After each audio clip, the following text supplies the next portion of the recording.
जय मसीह की मेरे प्रिय भाइयों और बहनों, हमारे channel God Jesus is great में आपका एक बार फिर से तहे दिल से स्वागत है।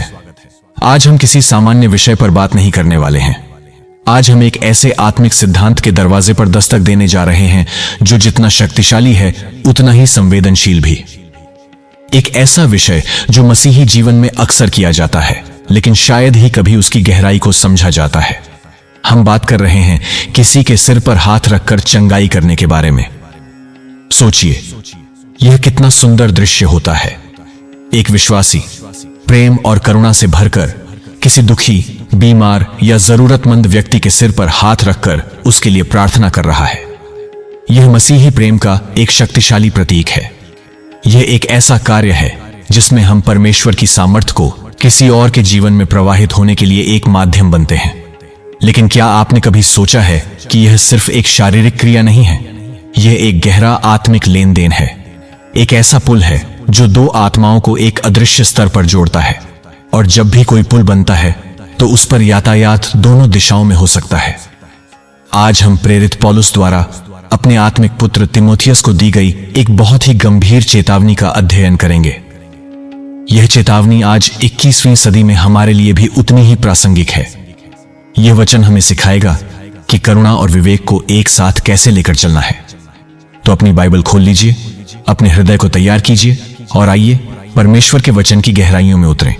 आज का हमारा मुख्य वचन है पहला तिमोथियस अध्याय 5 वचन 22। आइए सबसे पहले इस वचन को ध्यान से पढ़े। पौलुस एक अनुभवी प्रेरित, एक युवा पासवान तिमोथियस को निर्देश देते हुए लिखते हैं, किसी पर शीघ्र हाथ न रखना और दूसरों के पापों में भागी न होना। अपने आप को पवित्र बनाए रख। इस एक छोटे से वाक्य में 3 बहुत ही महत्वपूर्ण आज्ञाएं छिपी हैं जो एक दूसरे से जुड़ी हुई हैं। किसी पर शीघ्र हाथ न रखना। यहां शीघ्र, हेस्टी शब्द पर ध्यान दें। पौलुस यह नहीं कह रहे कि कभी हाथ मत रखना। वह कह रहे हैं जल्दबाजी में, बिना सोचे समझे, बिना आत्मिक तैयारी के यह काम मत करना। यह एक चेतावनी है कि इस कार्य को हल्के में न लिया जाए। यह कोई रस्म नहीं है बल्कि एक गंभीर आत्मिक जिम्मेदारी है। और दूसरों के पापों में भागी न होना, यह पहली आज्ञा का सीधा परिणाम है। पौलुस बता रहे हैं कि यदि तुम जल्दबाजी में किसी पर हाथ रखते हो तो एक खतरा है। खतरा यह है कि तुम अनजाने में उस व्यक्ति के पापों, उसकी आत्मिक समस्याओं और उसके जीवन में काम कर रही अंधकार की शक्तियों में भागीदार बन सकते हो। यह एक चौंकाने वाली बात है। इसका क्या मतलब है, हम इसे आगे समझेंगे। अपने आप को पवित्र बनाए रख, यह इस समस्या का समाधान है। यह हमारी सुरक्षा की कुंजी है। यदि हमें इस पवित्र कार्य को सुरक्षित रूप से करना है तो हमारी पहली प्राथमिकता खुद को आत्मिक रूप से शुद्ध और मजबूत बनाए रखना है। तो पौलुस एक समीकरण प्रस्तुत कर रहे हैं, जल्दबाजी प्लस अशुद्धता पास दूसरों के पापों में भागीदारी, और इसके विपरीत धीरज प्लस विवेक प्लस पवित्रता, शार्स सुरक्षित और प्रभावशाली सेवकाई। यह समझने के लिए कि यह इतना गंभीर क्यों है, हमें पहले बाइबल में हाथ रखने के महत्व को समझना होगा। यह कोई नई प्रथा नहीं थी। पुराने नियम से लेकर नए नियम तक इसका उपयोग विभिन्न उद्देश्यों के लिए किया गया। आशीष देना, याकूब ने यूसुफ के बेटों मनश्शे और एप्रैम पर हाथ रखकर उन्हें आशीष दी। उत्पत्ति 48 अध्याय का 14 पद। यहां पिता या दादा की आशीष और अधिकार अगली पीढ़ी में हस्तांतरित हो रहा था। जब कोई इजरायली पाप बलि के लिए जानवर लाता था तो वह उस जानवर के सिर पर हाथ रखता था। यह इस बात का प्रतीक था कि उसका पाप उस जानवर पर लादा जा रहा है। लेवी व्यवस्था 1 अध्याय का 4 पद। यहां एक आत्मिक हस्तांतरण हो रहा था, पाप का। प्रेरितों ने कलीसिया की सेवा के लिए 7 लोगों को चुना और उन पर हाथ रखकर प्रार्थना की और उन्हें सेवा के लिए नियुक्त किया। प्रेरितों के काम 6 अध्याय का 6 पद। यहां अधिकार और जिम्मेदारी का हस्तांतरण हो रहा था। पवित्र सामरिया में पतरस और यूहन्ना ने विश्वासियों पर हाथ रखे और उन्होंने पवित्र आत्मा पाया। प्रेरितों के काम 8 अध्याय का 17 पद। प्रभु यीशु ने बीमारों पर हाथ रखकर उन्हें चंगा किया। मरकुस 6 अध्याय का 5 पद। प्रेरितों ने भी ऐसा ही किया। यहां परमेश्वर की चंगाई की सामर्थ्य एक व्यक्ति से दूसरे व्यक्ति में प्रवाहित हो रही थी। इन सभी उदाहरणों में एक बात समान है, हाथ रखना एक माध्यम है जिसके द्वारा कुछ आत्मिक आशीष, पाप, अधिकार, पवित्र आत्मा, चंगाई एक व्यक्ति से दूसरे व्यक्ति में हस्तांतरित होता है। यह एक बिजली के तार की तरह है। जब आप इसे पावर स्रोत से जोड़ते हैं तो यह ऊर्जा का संचालन करता है, लेकिन अगर आप नंगे तार को गलत तरीके से छू लें तो आपको झटका भी लग सकता है। हाथ रखना एक आत्मिक माध्यम है और हमें यह जानना होगा कि हम किस शक्ति स्रोत से जुड़े हैं और हम किस चीज को हस्तांतरित कर रहे हैं। अब हम उस गहरे सवाल पर आते हैं, हम किसी के पापों में भागीदार कैसे बन सकते हैं? इसे समझने के लिए हमें आत्मिक युद्ध, स्पिरिचुअल वॉरफेयर की सच्चाई को स्वीकार करना होगा। बाइबल स्पष्ट रूप से बताती है कि हमारा यह युद्ध मांस और लहू से नहीं, पर प्रधानों से और अधिकारियों से और इस संसार के अंधकार के हाकिमों से और उस दुष्टता की आत्मिक सेनाओं से है जो आकाश में है। इफिसियों 6 अध्याय का 12 पद। जब कोई व्यक्ति पाप में, किसी लत में या किसी गहरे मानसिक अवसाद में फंसा होता है तो अक्सर उसके जीवन में दुष्ट आत्माएं काम कर रही होती हैं। ये आत्माएं उस व्यक्ति को अपने कब्जे में रखती हैं और उसे परमेश्वर से दूर रखती हैं। अब कल्पना कीजिए, आप पूरे जोश और करुणा के साथ, लेकिन बिना किसी आत्मिक तैयारी के ऐसे व्यक्ति के लिए प्रार्थना करने जाते हैं। आप उसके सिर पर हाथ रखते हैं। उस क्षण में आप सिर्फ उस व्यक्ति से नहीं जुड़ते, आप उसके जीवन के अदृश्य युद्ध क्षेत्र में कदम रख देते हैं। जो दुष्ट आत्माएं उस व्यक्ति को परेशान कर रही हैं, वे आपको एक नए लक्ष्य के रूप में देखती हैं। वे सोचती हैं, यह कौन है जो हमारे क्षेत्र में घुसपैठ कर रहा है? अगर आपका आत्मिक जीवन मजबूत है, अगर आपने प्रार्थना और वचन से खुद को सुरक्षित किया हुआ है, अगर आपने मसीह का लहू अपने ऊपर लगाया हुआ है, तो आप परमेश्वर के अधिकार में खड़े होते हैं। तब वे आत्माएं आपका कुछ नहीं बिगाड़ सकती। लेकिन अगर आप आत्मिक रूप से कमजोर हैं, अगर आपके अपने जीवन में कोई अनसुलझा पाप है, अगर आप घमंड या अपनी ताकत पर भरोसा करके यह कर रहे हैं, तो आप उन आत्माओं के लिए एक आसान निशाना बन जाते हैं। वे उस खुले दरवाजे से आपके जीवन में भी अशांति, प्रलोभन और समस्याएं लाने की कोशिश कर सकती हैं। इसे एक और उदाहरण से समझें। एक डॉक्टर जो एक संक्रामक बीमारी वाले मरीज का इलाज कर रहा है, वह हमेशा दस्ताने, मास्क और सुरक्षात्मक उपकरण पहनता है। क्यों? क्योंकि वह मरीज से प्यार करता है और उसे ठीक करना चाहता है, लेकिन वह खुद को संक्रमण से भी बचाना चाहता है ताकि वह और लोगों की मदद कर सके। हमारी आत्मिक सुरक्षा, पवित्रता, प्रार्थना, वचन हमारे दस्ताने और मास्क हैं। बिना इनके हम दूसरों की मदद करने के प्रयास में खुद बीमार पड़ सकते हैं। यही है दूसरों के पापों में भागी होना। यह एक आत्मिक संक्रमण की तरह है। प्रेरितों के काम अध्याय 19 में हमें इसका एक भयावह उदाहरण मिलता है। स्क्वा के 7 बेटों ने, जो यहूदी ओंझा थे, पौलुस की नकल करने की कोशिश की। उन्होंने एक ऐसे व्यक्ति पर से दुष्ट आत्मा निकालने की कोशिश की जिस पर उनका कोई अधिकार नहीं था।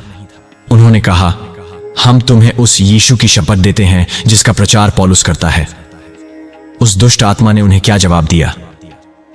यीशु को मैं जानती हूं और पौलुस को भी पहचानती हूं, पर तुम कौन हो? और वह आत्मा उन पर ऐसे झपटी कि वे नंगे और घायल होकर उस घर से भागे। वे हाथ तो रख रहे थे, नाम भी यीशु का ले रहे थे, लेकिन उनके पास अधिकार नहीं था। उनका अपना जीवन परमेश्वर के साथ सही नहीं था। परिणाम विनाशकारी था। यह सब सुनकर शायद आप डर गए होंगे। आप सोच रहे होंगे, तो क्या हमें किसी के लिए प्रार्थना करना बंद कर देना चाहिए? क्या हमें किसी की मदद नहीं करनी चाहिए? बिल्कुल नहीं। बाइबल हमें एक दूसरे के लिए प्रार्थना करने और एक दूसरे का बोझ उठाने के लिए प्रोत्साहित करती है। गलातियों 6 अध्याय का 2 पद। तो फिर सही तरीका क्या है? नंबर 1, अपनी प्राथमिकता सही रखें। अपने आप को पवित्र बनाए रख। आप दूसरों के लिए जो सबसे अच्छी चीज कर सकते हैं वह है अपने खुद के आत्मिक जीवन को मजबूत बनाना। प्रतिदिन प्रार्थना करें, सिर्फ मांगने वाली नहीं, बल्कि परमेश्वर के साथ समय बिताने वाली प्रार्थना। परमेश्वर का वचन पढ़े, यह हमारा आत्मिक भोजन और हमारी तलवार है। पश्चाताप का जीवन जिएं, अपने पापों को जल्दी से मान लें और परमेश्वर से क्षमा मांगें। परमेश्वर की संगति में रहें, एक अच्छी मजबूत कलीसिया का हिस्सा बने। जब आपका आत्मिक बैंक खाता भरा होगा, तभी आप दूसरों को कुछ दे पाएंगे। आप खाली खाते से कुछ नहीं निकाल सकते। नंबर 2, दूर से प्रार्थना करने की शक्ति को समझें। किसी के लिए प्रार्थना करने के लिए हमेशा शारीरिक रूप से हाथ रखना जरूरी नहीं है। परमेश्वर दूरी से बंधा नहीं है। आप अपने घुटनों पर अपने प्रार्थना कक्ष में उस व्यक्ति के लिए उतनी ही शक्तिशाली प्रार्थना कर सकते हैं। वास्तव में यह अक्सर ज्यादा सुरक्षित और विवेकपूर्ण होता है, खासकर जब आप उस व्यक्ति की आत्मिक स्थिति के बारे में निश्चित नहीं हैं। आप परमेश्वर से कह सकते हैं, प्रभु, मैं अपने भाई बहन और उसका नाम लेकर आपके हाथों में सौंपता हूं। मैं आपके और उसके बीच में नहीं आना चाहता, लेकिन मैं आपसे विनती करता हूं कि आप अपनी सामर्थ्य से उसे छुएं और चंगा करें। नंबर 3, आत्मिक विवेक, स्पिरिचुअल डिसर्नमेंट मांगे। विवेक एक आत्मिक उपहार है जो हमें सही और गलत, परमेश्वर की आत्मा और दुष्ट की आत्मा के बीच अंतर करने में मदद करता है। जब कोई आपसे प्रार्थना के लिए कहता है तो तुरंत प्रतिक्रिया देने के बजाय एक पल रुकें, मन ही मन प्रार्थना करें, पवित्र आत्मा मुझे बुद्धि दें। क्या यह सही समय है? क्या मुझे इस व्यक्ति पर हाथ रखना चाहिए? मुझे क्या प्रार्थना करनी चाहिए? पवित्र आत्मा आपको मार्गदर्शन देगा। हो सकता है आपको लगे कि आपको सिर्फ उसे गले लगाकर सांत्वना देनी है। हो सकता है आपको लगे कि आपको उसके साथ बैठकर सिर्फ उसकी बात सुननी है, या हो सकता है आपको स्पष्ट रूप से महसूस हो कि आपको अधिकार के साथ प्रार्थना करनी है। जल्दबाजी न करें, आत्मा की अगुवाई की प्रतीक्षा करें। नंबर 4, अकेले न जाएं। यदि आप किसी गंभीर मामले जैसे किसी दुष्टात्मा से छुटकारे के लिए प्रार्थना करने जा रहे हैं तो कभी भी अकेले न जाएं। हमेशा अपने साथ अन्य परिपक्व प्रार्थना करने वाले विश्वासियों को ले जाएं। इसमें बड़ी सुरक्षा और शक्ति है। यीशु ने भी अपने चेलों को 2-2 करके भेजा था। नंबर 5, नम्रता के साथ सेवा करें। याद रखें, चंगाई करने वाले या छुटकारा देने वाले आप नहीं हैं, यह परमेश्वर है। हम केवल माध्यम हैं, एक बर्तन। जब हम यह समझ जाते हैं तो हम घमंड से बचते हैं। हमारी प्रार्थना यह होनी चाहिए, प्रभु, मेरी नहीं, तेरी इच्छा पूरी हो, तेरी सामर्थ प्रकट हो, मेरा नाम नहीं। मेरे प्यारे दोस्तों, इस संदेश का उद्देश्य आपको डराना नहीं, बल्कि आपको सुसज्जित करना है। परमेश्वर ने हमें एक अद्भुत अधिकार दिया है, उसके नाम में प्रार्थना करने और उसकी सामर्थ्य के चैनल बनने का अधिकार। लेकिन हर महान अधिकार के साथ एक महान जिम्मेदारी भी आती है। तिमोथियस को पौलुस की सलाह एक प्यार करने वाले पिता की सलाह थी, जो अपने बेटे को खतरों से बचाना चाहता था। आज परमेश्वर का वचन हमसे वही प्यार भरा आग्रह कर रहा है।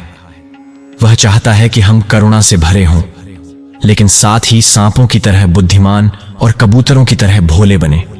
वह चाहता है कि हम दूसरों की मदद के लिए आगे बढ़ें, लेकिन अपनी आत्मिक ढाल और तलवार के साथ। वह चाहता है कि हम पवित्र बर्तन बने, जो उसकी महिमा के लिए इस्तेमाल होने के लिए हमेशा तैयार रहें, न कि ऐसे बर्तन जो दूसरों की गंदगी से खुद भी मैले हो जाएं। तो अगली बार जब कोई आपसे प्रार्थना के लिए कहे तो डरें नहीं, लेकिन एक पल रुकें, अपने हृदय को जांचें, परमेश्वर की ओर देखें, पूछें, प्रभु, आप मुझसे क्या चाहते हैं? अपने जीवन को प्रार्थना, वचन और पवित्रता से इतना भर दें कि जब आप किसी पर हाथ रखें तो आपके जरिए केवल और केवल प्रभु यीशु मसीह का प्रेम, उसकी चंगाई और उसकी पवित्रता ही प्रवाहित हो। तो दोस्तों, आइए हम सब मिलकर प्रार्थना करें। सर्वशक्तिमान पिता परमेश्वर, हम आपके वचन की इस गहरी सच्चाई के लिए आपको धन्यवाद देते हैं। प्रभु, हम स्वीकार करते हैं कि कई बार हमने इस पवित्र कार्य को बहुत हल्के में लिया है। हमें क्षमा करें प्रभु। हमें आत्मिक विवेक का वरदान दें। हमें सिखाएं कि कब बोलना है और कब चुप रहना है, कब हाथ रखना है और कब दूर से प्रार्थना करनी है। प्रभु, हमें अपने आप को पवित्र बनाए रखने में मदद करें। हमें अपने लहू से धोएं और अपनी आत्मा से भरें, ताकि हम आपकी सेवा के लिए सुरक्षित और शक्तिशाली पात्र बन सकें। हर एक देखने वाले भाई बहन को आशीष दें और उन्हें आत्मिक रूप से मजबूत करें।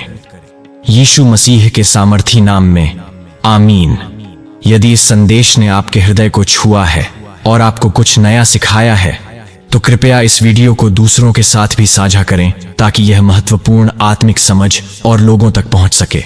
हमारे चैनल को सब्सक्राइब करना न भूलें, ताकि आप ऐसे ही गहरे आत्मिक विषयों से जुड़े रह सकें।